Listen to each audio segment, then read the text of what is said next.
नमस्कार विद्यार्थी मित्रांनो, आज आपण चौथ्या प्रकरणाला सुरुवात करत आहोत। आपल्या चौथ्या प्रकरणाचं नाव आहे पुरवठा विश्लेषण।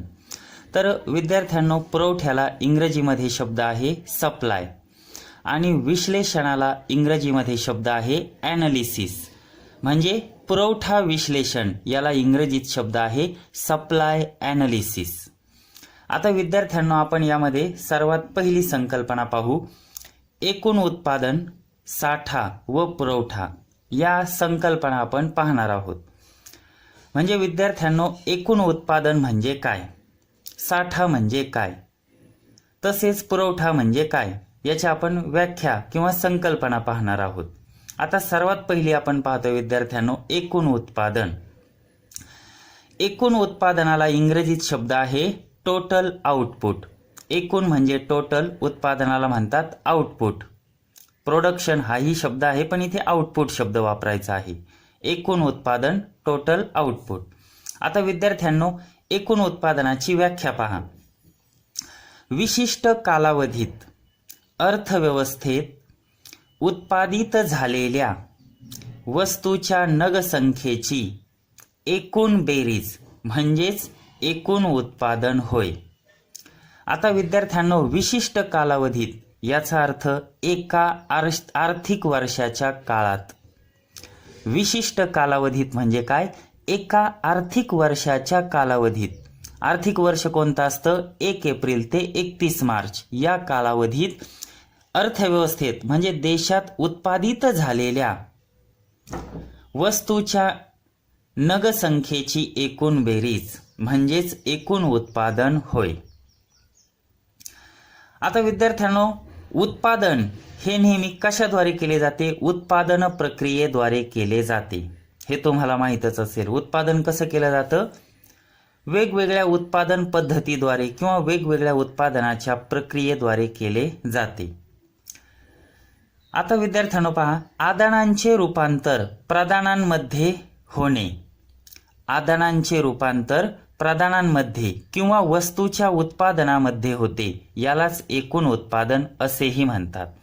आता विद्यार्थ्यांनो, आदाने म्हणजे काय, शेतकऱ्याची खते, बी बियाणे, अवजारे, कीटकनाशके, शेतकऱ्याचा नांगर असेल, ट्रॅक्टर असेल, ही सगळी झाली आदाने।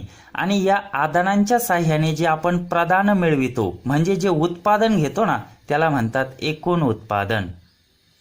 आता उदाहरणार्थ काय, एखाद्या व्यवसाय संस्थेने किंवा एखाद्या बिल्डरने राहण्यासाठी 25 बंगल्यांचं उत्पादन केले तर त्याला एकूण उत्पादन असे म्हणता येईल।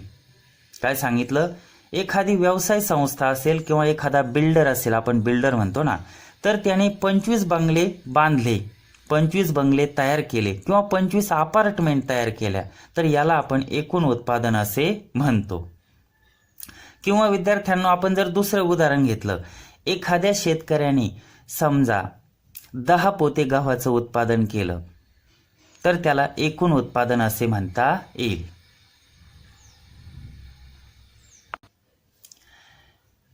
आता विद्यार्थ्यांनो, आपण साठा म्हणजे काय ही संकल्पना आपण पाहू।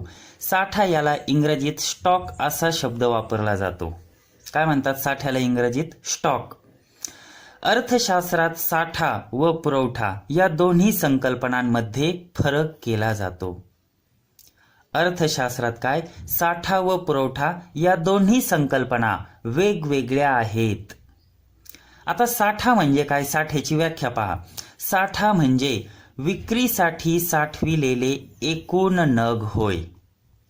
साठा म्हणजे काय, विक्रीसाठी साठविलेले एकूण नग म्हणजे साठा होय। किंवा दुसरी व्याख्या पहा, विशिष्ट कालावधीत विक्रेत्याकडे विक्रीसाठी उपलब्ध असलेली एकूण नगसंख्या म्हणजेच साठा होय। पहिली व्याख्या ही सोपी आहे। काय, तर साठा म्हणजे काय, विक्रीसाठी साठविलेले एकूण नग। समजा एखाद्या शेतकऱ्याने 10 पोते गव्हाचे उत्पादन केले, बरोबर, तर त्याला आपण काय म्हणतो, एकूण उत्पादन। आणि त्याने ते जर साठविलेले असतील तर त्याला काय आपण म्हणतो, साठा। दुसरी व्याख्या काय आहे की विशिष्ट कालावधीत विक्रेत्याकडे विक्रीसाठी उपलब्ध असलेली एकूण नगसंख्या म्हणजेच साठा होय. आता विद्यार्थ्यांनो पहा, साठा हा नेहमीच पुरवठ्यापेक्षा जास्त असतो. साठा हा नेहमी कसा? पुरवठ्यापेक्षा जास्त असतो, कारण पुरवठा हा साठ्यातून केला जातो. काय सांगितलं पुन्हा एकदा ऐका. साठा हा नेहमी पुरवठ्यापेक्षा जास्त असतो, कारण पुरवठा हा नेहमी साठ्यातूनच केला जातो. तसेच साठा ही स्थिर संकल्पना आहे. आपण गोदामामध्ये साठवून ठेवतो ना, किंवा घरी साठवून ठेवू. साठा ही कशी? स्थिर संकल्पना असते, म्हणजे साठा हा अलौकिक असतो.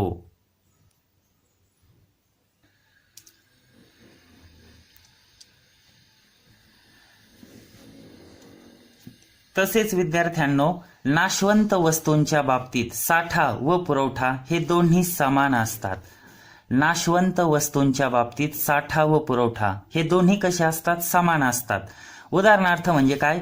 माझ्याकडे दूध असेल, अंडी असतील, मांस असेल, मासे असतील किंवा भाजीपाला असेल.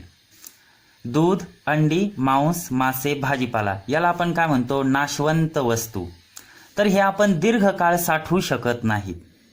या नाशवंत वस्तू आपण दीर्घकाळ साठवू शकत नाहीत आणि त्याचा आपल्याला 1 ते 2 दिवसात, 24 ते 48 तासात लगेच पुरवठा करावा लागतो.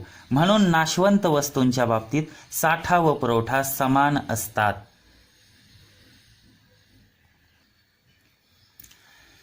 आता विद्यार्थ्यांनो, आपण पुरवठा ही संकल्पना पाहू. पुरवठ्याला इंग्रजीत सप्लाय असा शब्द वापरला जातो. पुरवठ्याला इंग्रजीत काय म्हणतात? सप्लाय. आता मार्शल या अर्थशास्त्रज्ञाने पुरवठ्याची व्याख्या केलेली आहे. पहा, विशिष्ट काळात विक्रेता बाजारपेठेत विक्रीसाठी जे परिमाण आणतो त्यालाच पुरवठा असे म्हणतात. व्याख्या काय आहे पुन्हा एकदा ऐका. विशिष्ट काळात, समजा भाजी विक्रेता असेल, बरोबर? भाजी विक्रेता असेल म्हणजे विक्रेता म्हणजे तो पुरवठादार झाला. तो काय रात्री 12 नंतर भाजी बाजारात येऊन भाजी विकायला बसत नाही. आणि म्हणून काय म्हटलंय? विशिष्ट काळात. आलं लक्षात? विशिष्ट काळात विक्रेता बाजारपेठेत विक्रीसाठी जे परिमाण आणतो त्यालाच पुरवठा असे म्हणतात. किंवा दुसरी व्याख्या पहा. विशिष्ट वेळी विशिष्ट किमतीला साठ्यातील जो भाग विक्रीसाठी बाजारात आणला जातो त्याला पुरवठा असे म्हणतात. विशिष्ट वेळी म्हणजे आपण विशिष्ट काळात म्हणजेच विशिष्ट वेळी. विशिष्ट वेळी विशिष्ट किमतीला साठ्यातील जो भाग विक्रीसाठी बाजारात आणला जातो त्यालाच पुरवठा असे म्हणतात. पुरवठा हा नेहमी साठ्यापेक्षा कमी असतो. पुरवठा हा नेहमी कसा? साठ्यापेक्षा कमी असतो. का कमी असतो? कारण पुरवठा हा साठ्यातूनच केला जातो. पुरवठा ही एक प्रवाही संकल्पना आहे. साठा ही संकल्पना कशी होती? स्थिर. साठा ही संकल्पना स्थिर होती, तर पुरवठा ही संकल्पना एक प्रवाही आहे. कारण साठ्यातून आपण पुरवठा करतो, बरोबर? वस्तूंचा पुरवठा करतो, वस्तूंची विक्री करतो. त्यामुळे पुरवठा हा नेहमी एकूण उत्पादन व किमतीवर अवलंबून असतो. पुरवठा कशावर अवलंबून असतो? एकूण उत्पादनावर. उत्पादन झालं तर आपण पुरवठा करू ना, बरोबर? उत्पादन झालं तरच आपण पुरवठा करू. आणि वस्तूची किंमत जास्त असेल बाजारात तरच आपण जास्त पुरवठा करू. वस्तूची किंमत कमी असेल तर बाजारात आपण कमी पुरवठा करू.